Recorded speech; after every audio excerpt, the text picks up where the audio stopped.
Hey family, welcome to week 2 of this necessary and needed small group discussion around race, truth, and reconciliation. Now, listen, this week we're going to really dive into some big things because the big idea for this week is that we're dealing with race, racism, and ruin. And I unpacked some really necessary and needed things that have been in scripture the entire time. There is a reason why Jesus intentionally goes to Samaria, John 4, and you see in other places that he has a tendency to refer to Samaritans, champion Samaritans, support Samaritans, and even in a few of his parables, make Samaritans kind of the hero. And you got to know back then it was deeply offensive to the Jews for Jesus to do that. But the reason he did it was because he was doing like I am hoping to do, and that he was confronting issues of race that are uncomfortable and that people like to just sweep under the rug. He was doing this because the Samaritans were looked down upon by the Jews because they were of a different ethnicity. But Jesus, through his behavior and through his intentional action, was really dismantling this false belief that people are different because they are of a different race.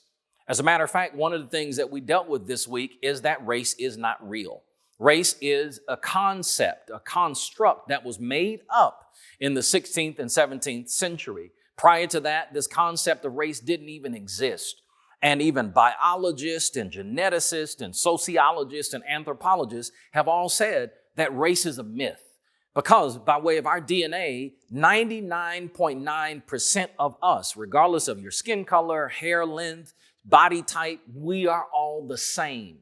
The only difference between us is a 0.1% difference. That's where the different skin color and hair types and all of that comes from. And so, we really in this week are trying to break that myth down because so many of us have had our lives impacted by this notion of who's superior and who's inferior based on race. And so we talked about how race is not real. It's a myth. It's something that people made up. And then they put themselves at the top of the hierarchy to feel better about themselves, I guess, and to look down on everyone else. But it was quack science. It wasn't real. And then we also began to get into how racism is about power. There's a difference between racial prejudice. We all have some biases and some prejudices.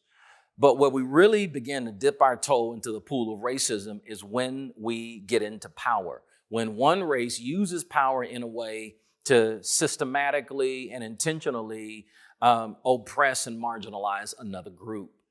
But regardless of this made-up concept of race, and regardless of you and I now understanding what racism really is and how it works, what you must know biblically is that it ultimately brings all of us to ruin.